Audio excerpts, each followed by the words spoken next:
2026 is going to be an awesome year. We got some pretty cool stuff coming up. First off, we got Foundations of Recovery. This is our flagship program. We're starting it in January. This is for anyone, man, woman, or couple who wants to come and reclaim their heart from shame, trauma, and betrayal. We start off with an education on all sorts of principles, give you the common language. We feed you from a fire hose in terms of all things recovery. It is such a great start to recovery. And we get at the roots of things, Tyler. This isn't like any other program. Like, this is our healing journey in process, and Foundations is where we begin. If you look at the value that you're getting there to kick off a good recovery with all of the right education, all of the right language, and a team to get you started while also being directed by Brandon and myself through the whole process, what a deal. So if you're interested, if you're struggling, if you've been wanting to do something for a long time, jump into this. This only comes around every so often, and we would love to have you there.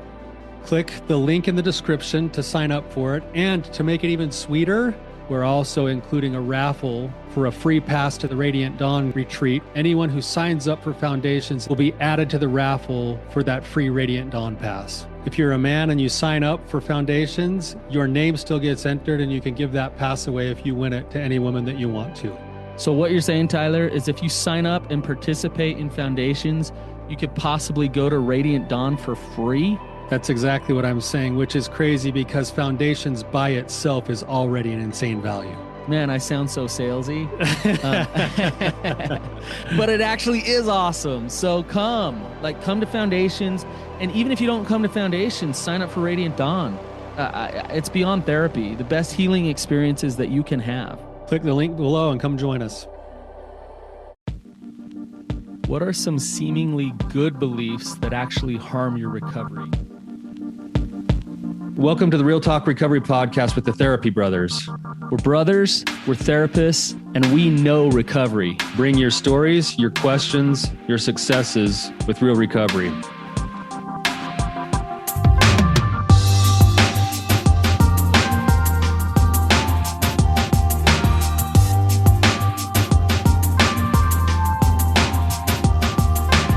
This is going to be a good, interesting one today, Brandon. A lot of what I would say probably dialectical thinking that we're going to maybe describe what that is. Using big words right off the bat. You know me, that's one of my favorite words. It makes me sound smart. Yeah. So, but yeah, I'm going to read a review for us. We actually got 3 new reviews this week. So thank you guys to the reviews that are coming in. This one is from MJMCD, and it's just really short. It just says Lifesaver. It says, "This podcast is helping me keep my sanity. Thank you for your calm insight and wisdom." So, you're welcome.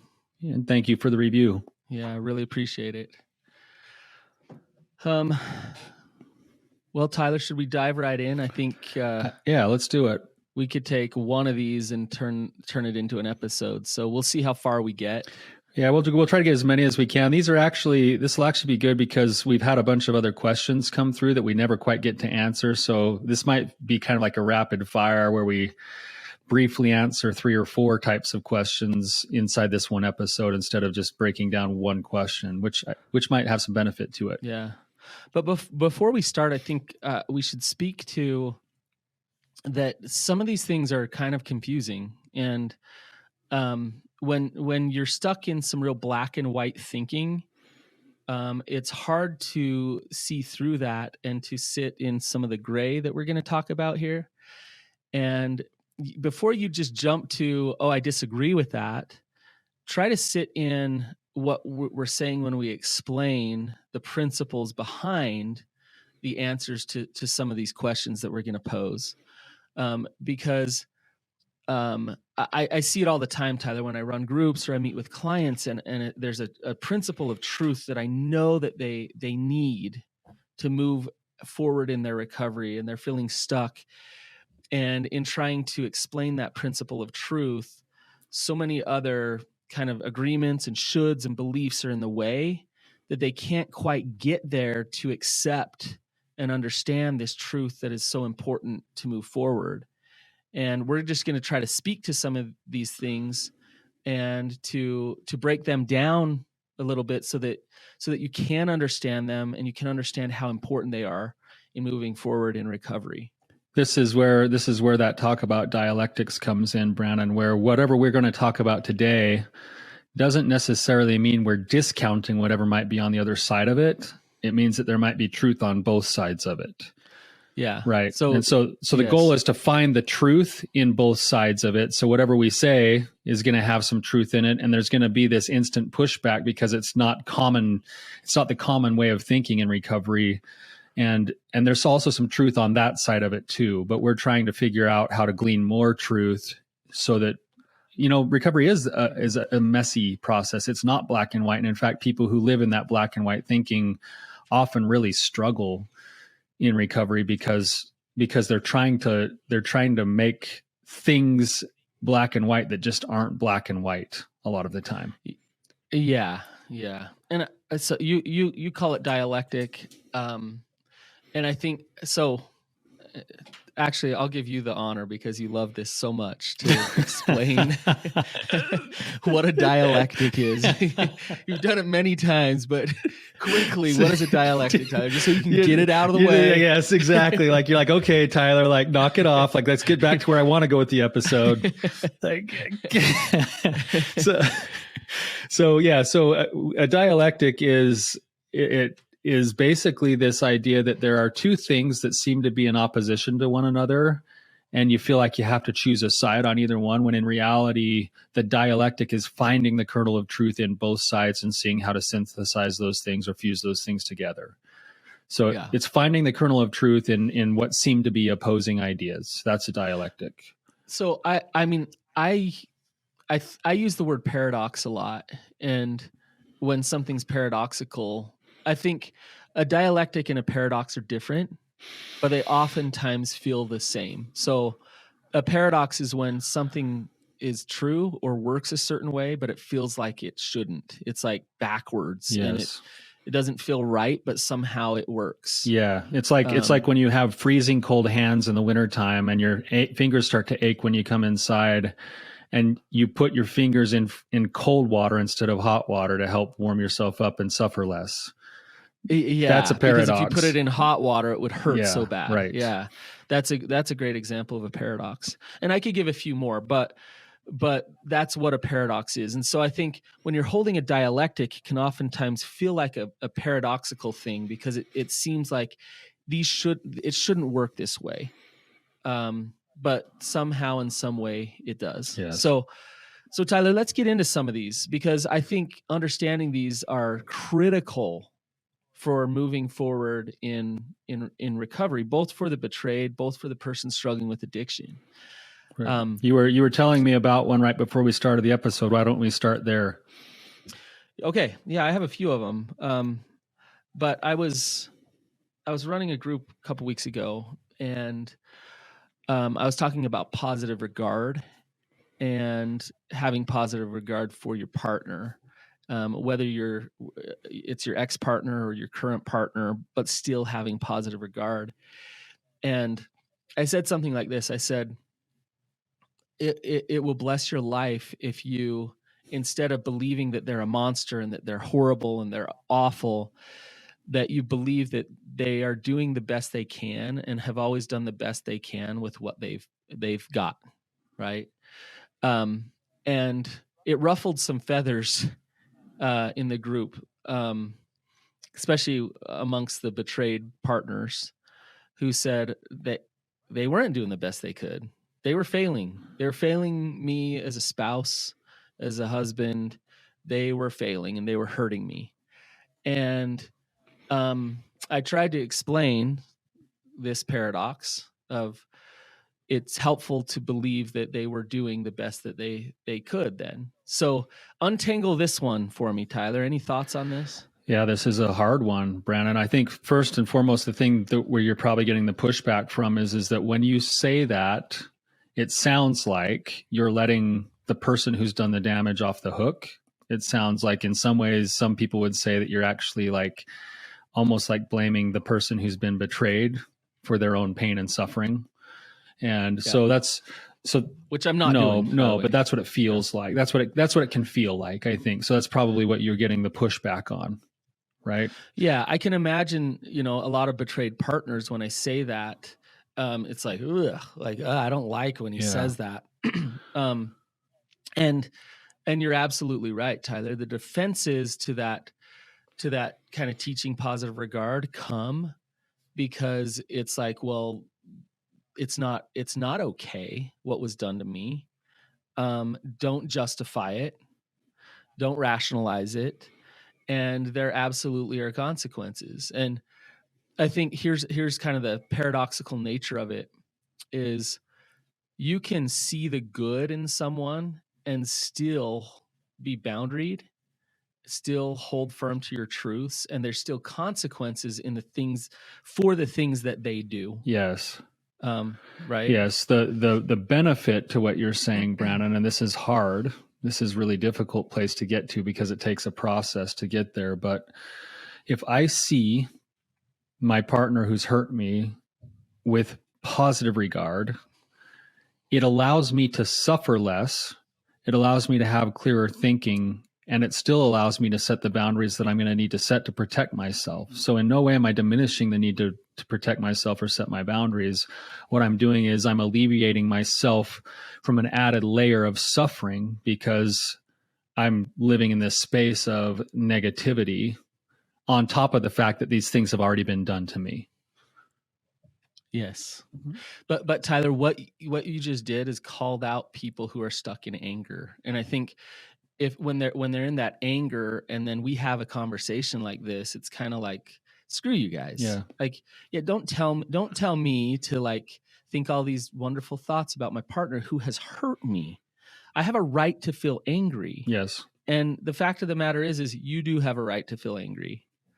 And the fact of the matter is working through that anger to get to a place of compassion for your partner who has hurt you doesn't mean that you're going to set yourself up to get hurt again. It actually means that you're going to set yourself free. And it's, I know that's hard to hear, but there's truth there. Did they teach you in school? Did they teach you the strengths-based perspective? Mm-hmm.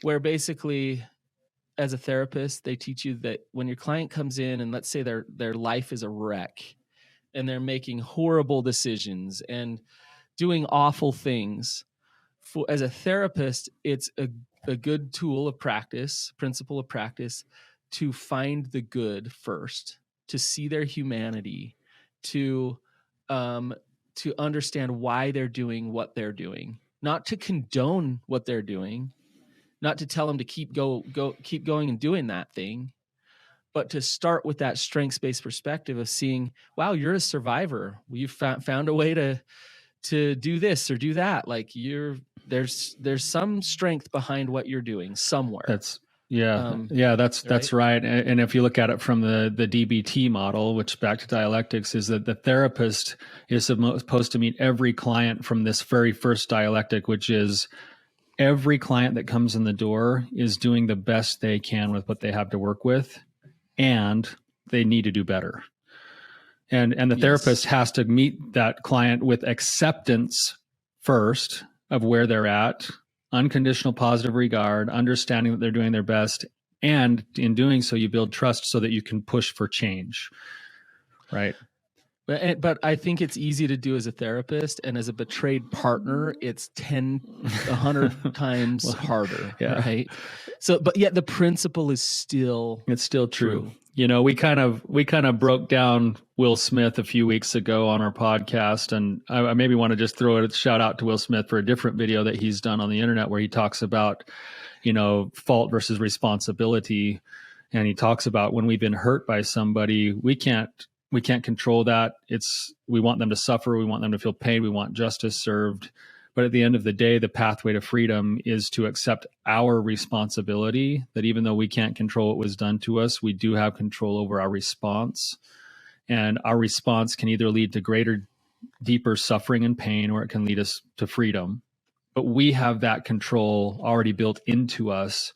And we give that away if we stay in those places, which are normal stops, anger and depression and denial and all those things. Those are normal stops when we've experienced those kinds of things, but we don't have to stay there. Yeah. And I think, God set this up for a reason. It feels really unfair. Somebody's done something to me, you hurt me, and now you're telling me that I have to take responsibility for where I go with it and for what my I do own with actions. For my own actions. But I really like that word responsibility, the ability to respond. And what I love about that is it still allows me to have the power to choose on an emotional, spiritual level how I respond to anything in my life. And Viktor Frankl has proven that to be true. And so, yes, I know this might be hard to hear. Hopefully it's food for thought for anybody who's listening and they're like, I totally disagree, or this is really triggering me. Just process it. Think about what we're actually saying. Our goal is not to victim blame and not to make anybody feel bad who's stuck in a place of the grieving process of anger. Like, that's okay that you're there. But our goal is to push you, to set you free so that you can move forward in your recovery. That's exactly right. So, all right, Tyler, do you got another here's one? Another one that I think we addressed in past episodes, but it's one that frequently comes up, and it's like, traditionally, this has been one of the ways that the recovery world has worked, and I don't think either you or I agree with it, that if I have a sexual addiction, the best way that I can make sure that I get into recovery is that I can shut down my sexuality. I need to turn my sexuality off in order to be in recovery. Oh, this is one of my favorite topics. You say that about everything, Brandon. Yeah, this is such a good one though, because the pathway to freedom and to actual healthy control over your sexuality is not through rejection and not through shame. It's actually through acceptance. And so it feels really backwards of this thing that's harming me and our relationship and those things. I need to stuff that down. I need to shut it down. I need to stop it. I need to white knuckle. I need to force sobriety. That's what I need to do in order to make this right. And you know what that leads to, Tyler? It leads to sexual anorexia, shame, non-acceptance, and usually the continued cycle of addiction. Relapse. Yeah. Either sexual anorexia or relapse. What it doesn't lead to is actual recovery. And so what are we suggesting, Tyler? Yeah. So what we're not suggesting is that you continue to leave your addiction unchecked. Like here's where I think we're trying to go with this, is that when I can come to an understanding that I do have a problem, that I have probably been misusing this drive, the sexual drive, my procreative powers, whatever, the tendency is to swing all the way to the other end of the spectrum and say, I'm going to shut it down, when in reality, what we need to do is acknowledge that it's just been being mistreated. And it needs to be, there does need to be something done differently. I need to actually embrace the fact that I'm a sexual being and that I have caused a lot of damage because I haven't used it properly. And then I need to learn how to bridle those things into a place where they can serve the purpose they were designed for, in terms of connection with other people and part of being a human being. But sexuality is so fraught with messages of shame, of if you're sexual, you're being bad. If you look after a woman at all, then you're committing adultery in your heart. It's on both ends, both for men and women. And here's a story real quick. So my son loves Minecraft, and all he wants to do is come home from school and like hurry and go play Minecraft. And every day I'm like, no, go do your homework. Nope, let's go play outside. Go jump on the tramp. He just wants to play Minecraft. And I have a friend who's a professional video gamer. He loves video games, but he's a really productive member of society and just a really, functional adult, like doing really well in life, right? And so I was asking him, I'm like, hey, like my son loves Minecraft, my 11-year-old son. If you were me, how would you handle it? You played a ton of video games. He's like, you know what? Don't just go to him and say don't. But go to him and stop for a minute and realize, why does he love Minecraft? What's inside of him that he loves Minecraft? You know, and I said, well, Minecraft makes no sense to me. It's got horrible graphics, and there's no that's the stupidest game ever. You know, he's like, but think about it. He's like, I'm not a Minecraft fan, but think about what you do. You build, you create, you explore, yeah, you create. Like that's innately in your son. So instead of going to him and just saying, don't, stop for a minute and say, wow, like that's cool that you want to build, that you want to explore. Like that part of you that's in you, that's amazing. And so we start there before I go to, nope, you can never play Minecraft. Same thing with our sexuality. Now this gets really uncomfortable, right? Because, you know, we all have our arousal. You're about ready Tyler. to say something that not a lot of people are going to like. You're going to like do the same thing you did with your son. You're going to say, that's cool that you want to go do X, Y, and Z sexually. But that's not what you're saying. Okay, and I wouldn't say that's cool. but I would say that's interesting. Mm-hmm. That's interesting. Huh. You have that arousal template. So let me use an extreme example, Tyler. Let's say that I'm stressed out at work. Tyler was mean to me on the podcast episode. I had a rough day, just so stressed out. And I just want to drive home this certain way so that I can stop by the strip club on my way home. Okay. So I get in my car and I notice that thought, and I notice that urge, and I notice that desire to go to the strip club. Right. So in this moment, I have a choice to love and accept myself or to reject myself. Okay. Rejection would be, you better not. You suck. I can't believe you're going to do that. Shut that down. Why would you even think that? As opposed to compassionate curiosity with myself. Huh. That's interesting. I'm having that thought right now. I do want to go to the strip club. I desire that right now. And I'm not going to pass judgment about myself, how horrible I am or whatever. I'm just going to sit in. That's fascinating for me. What's going on? Well, I'm a little hurt by what Tyler said. I'm a little stressed at work. It makes sense why I'm wanting to go numb out and escape. I totally get why I want to do that. And that's okay that I want to go do that. Exactly.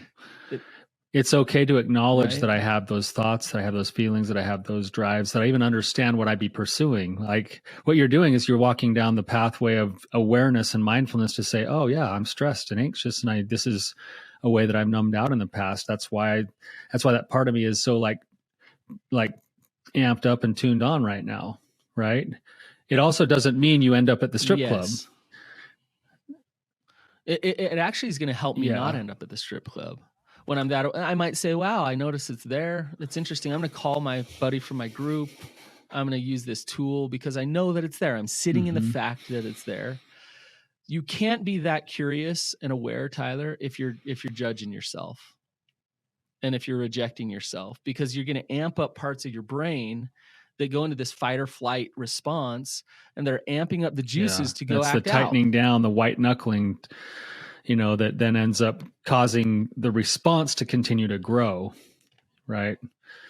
Yes. I remember, yes. I remember a few years ago going over to teach a lesson in church, about 20 minutes away from my house. And on the way there's this like really, really like this gas station that has these amazing chicken fingers, like the best chicken fingers you could find. And you know me, I'm a hot lamp guy.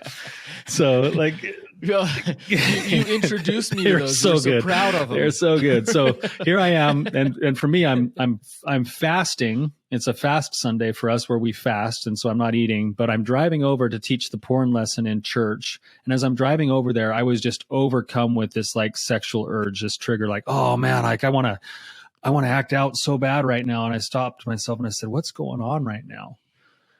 And I said, why would I possibly be feeling this so much right now? And I thought, well, what does this have to do with it does actually. It does. So I'd actually thought, okay, physically what's going on? Well, I didn't sleep well last night because my daughter was sick and she woke up a couple times, and now I'm fasting and I'm driving past the Riverside gas station where there's chicken fingers, my mouth is watering and I'm hungry. And I have a little bit of an unhealthy relationship with these things.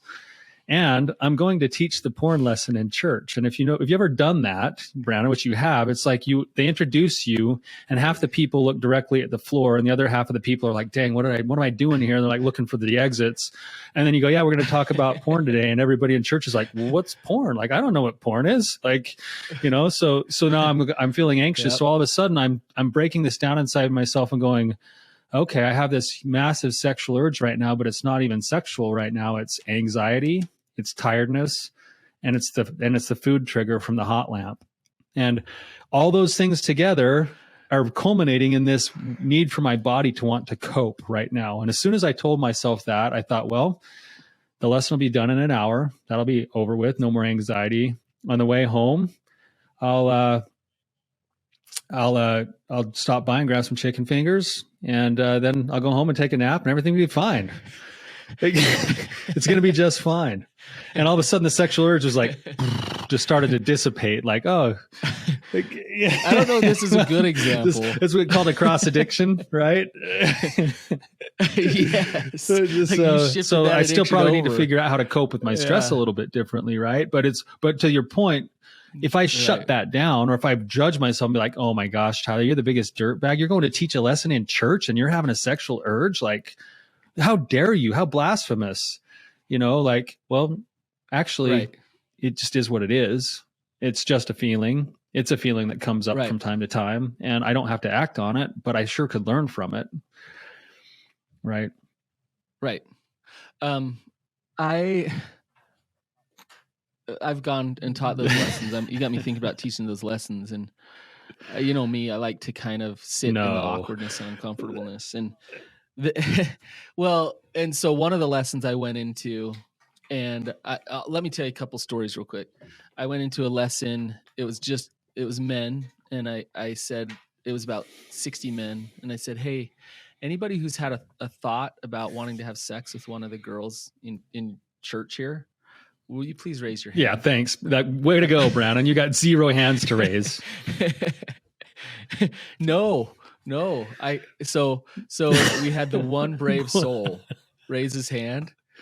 And then guess what? When he raised his hand, the kid next to him raised his hand. Next thing you know, the full crowd, every single one of them was raising their hand.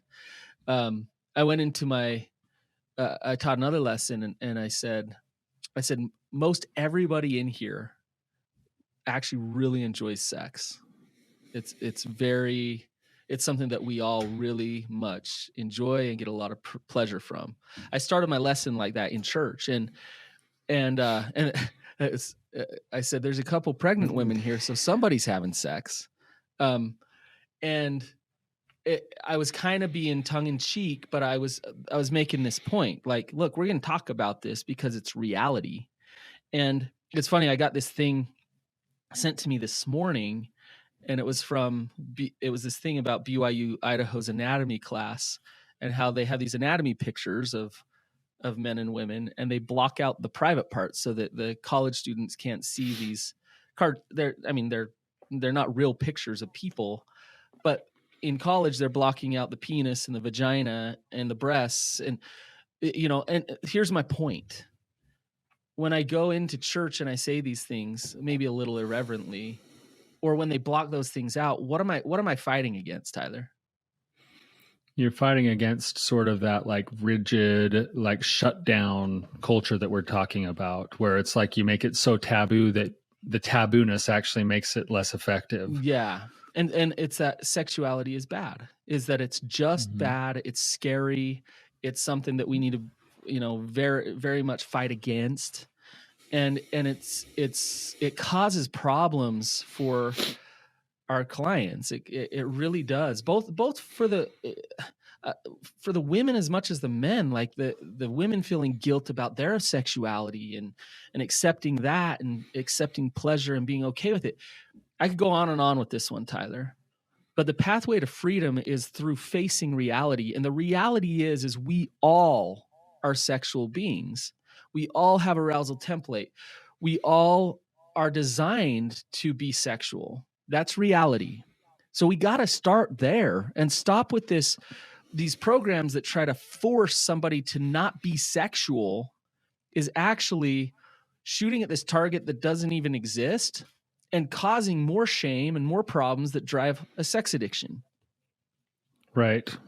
And I would say that maybe when you've lived in a way where you have mistreated that power, there's some room to rewire that a little bit by setting some limits and some bottom lines and things that we talk about in recovery, but it should be done with a heart of cultivating health, good health, instead of just shutting it down. A heart of self-acceptance. The structure's good, Tyler, like you're saying. Like, you know, I love to eat jelly donuts. It doesn't mean all day long I'm going to eat jelly donuts just because I love to eat jelly donuts. Like, I can have some restraint, I can have some structure, I can have some boundaries with myself, and I need to for my health. Right. So that needs to be there, but we got to start with that self-acceptance of reality.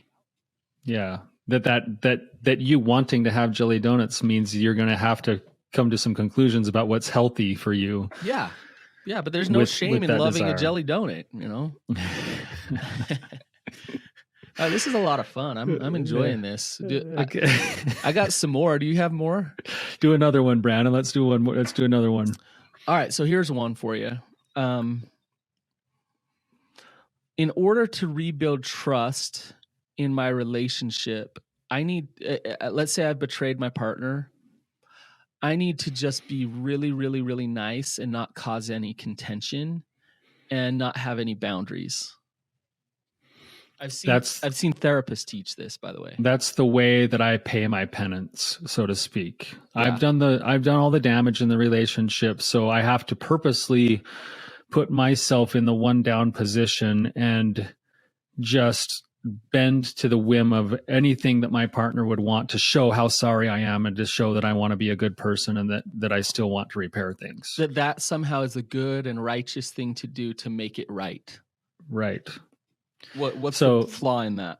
Okay, so well, let's talk about what might be the benefit in that first, even though it's being played out in an unhealthy way. The benefit is that there's some semblance of at least attempt at humility to say, hey, look, I realize I messed up and I realize I want to try to make it right. And anyone who messes up and the process of like reconciliation and forgiveness includes reparations if you can make them, right? So yeah, you should be humble. You should realize that you've caused some pain and some damage, and you should be open to like doing whatever you can to try to help facilitate a rebuild of trust, repair of whatever the damage is that's been done. The problem is that if the way that you go about doing that is by diminishing yourself and sacrificing yourself, you will inevitably hit a wall in the relationship because every partnership wants a partner, and you won't be an equal partner. You'll actually be putting yourself in a perpetual state of being the one down, which then means you're being seen as a child, which then means your partner's annoyed with you sometimes because of it. And then you're also diminishing your own self-respect, which doesn't allow you to step into the relationship with full strength. Mm-hmm. Yes. With my kids who have been fighting with each other a lot lately, we started a rule at our house. It's called be kind first. So put the filter through being kind first before you make any decision. And the reality is be kind first doesn't mean that I am dishonest, that I sacrifice myself. So yes, absolutely. You start with humility and kindness if you want to rebuild trust and repair things. But let's look at the very nature of betrayal for a second. When usually, in my experience, Tyler, and doing this for so long, the betrayal really happens because somebody is manipulating reality. They're acting like one thing's happening, but another thing's actually happening. Mm-hmm. And so they're hiding an affair or whatever, and then all of a sudden the partner gets just lambasted with reality. Bam, ouch. Well, so why would we apply that same thing to rebuilding trust? So you following me? Yep. Like maybe you could speak to that. Like, what am I saying? Well, you're basically saying if you're not living with authenticity in order to repair the relationship that you damaged because you weren't living with authenticity, where are you headed? Hello? Right. Yeah. So here I am, scared of my partner's reaction, response to who I really am. And so I'm going to fake it. I'm going to pose. I'm going to not be who I really am. And so that's triggering your partner over and over and over again. And what they're not getting is strength. They're not getting actual integrity from a person. You cannot rebuild trust without honesty. That's right. So you don't have to be a jerk to be honest. You can be a kind, compassionate, empathetic, honest person. And that space is where you show strength. That's the combo, is the empathetic humility and honesty. And that's a hard place to find, but I think it goes even a step further, Brandon. It's like you've had clients like this too, but I've had multiple clients who will come, like, let's just say it's my men's group, and they come and they've done the betraying. They've been the ones that have hurt their wives. And they come in and they'll report something like, yeah, my wife told me to F off today, or my wife actually hit me today in the face, smacked me in the face just because she was so mad at me because she got so triggered. And then they say things like, you know what, I deserved it. Like, it's okay. Like I deserved it, Are you helping things go right by allowing yourself to be treated that way? No. And are you actually loving your wife if you allow or encourage those things? Right. The answer is no, you're not. Because any type of, it's this whole Buddhist concept that says, everything is so interconnected that if you harm anything, you also harm yourself, or if you harm yourself, you harm everything. And so if we live as people who have values, let's say I'm a betrayed partner and occasionally I have this big, massive trigger and I want to like lash out, yell, scream, whatever, anger, whatever it is. If I act on those things and I end up calling my partner a name, or I end up smacking him in the face or something, it feels good in the moment, but it also betrays my own values. And in doing so, it doesn't help, because it then adds more shame to the equation, and shame's the thing we're trying to move out of the equation. Yep. And so as a partner who actually loves my wife, I'm going to do the loving thing if I can say, hey, I can tell you're in a really bad spot right now, and there's a lot of pain there. I know I've caused a bunch of that, and we're not going to be able to continue to talk about this if that's how it's going to go right now. Tyler, what if that honesty leads to divorce? Well, if it leads to divorce because over time, after people settle down and it's just a set of values that don't line up anymore, then unfortunately, that's probably the pathway that's best. Right? Yeah. Yeah. So if this is an extreme example, but every time I walk in my front door, my wife smacks me. And I'm like, well, that doesn't work for me. I can't come home. I can't keep staying in this house if you keep hitting me. Eventually, let's say she says, I don't care. You deserve this. It's good for her and good for me and good for our children for me to say, I really have to love myself enough to be boundaried with you here and to be honest with you. And I don't want to get divorced, but if you I can't be married to you if this continues. And it's the same principle of boundaries on the other end, right? Yeah, both sides. If the addiction keeps going or whatever, both sides. It's both sides. It's good, healthy boundaries. It's a healthy principle of a good relationship, and that will rebuild trust in a relationship.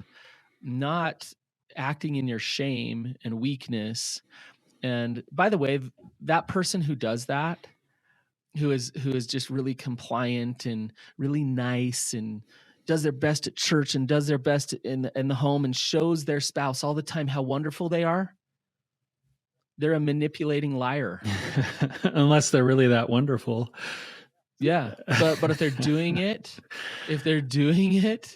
with the intention to try to get their partner to see how wonderful they are. It's a performance. And they're not, it's a performance, and they're not doing it because that's who they really truly are. They're a manipulating liar. That's what they're doing. Yeah. And that won't work to rebuild trust in a relationship. That's right. Yeah. Well, Brandon, a good conversation today. I imagine that we've got most likely a lot of people who are listening to this got some wheels turning. Maybe you got, come on our show. Maybe you've got some questions. Maybe you got some responses. Maybe you got some things to just sit and think about. But hopefully it's been valuable to just get your mind thinking a little bit, maybe just a little bit differently than it typically does, and see what feels true. You know, Tyler, there's kind of a level of recovery and a process. And when you've been in crisis and it's just the world is spinning all around you, sometimes recovery work is just simply doing some safety work to get the crisis to stop, right? And so when we talk about these type of things, you know, I call it like a higher level recovery. It's understanding these principles on a heart level, not just in your head, and then living those principles and realizing how much these things actually set you free. And I just want to say to people listening that it's okay if you're in the early stages of recovery and you're not quite there yet. When we talk about these things, keep doing your work and you'll get It's there. just a process. It really is a process. And we're just talking about some principles that we know to be helpful. And it's okay to be wherever you're at in the process. Yep. All right, you guys, if this was helpful, then please leave us a review. We love your reviews, and don't be afraid to share it. And we'll talk to you next time. Thanks, guys.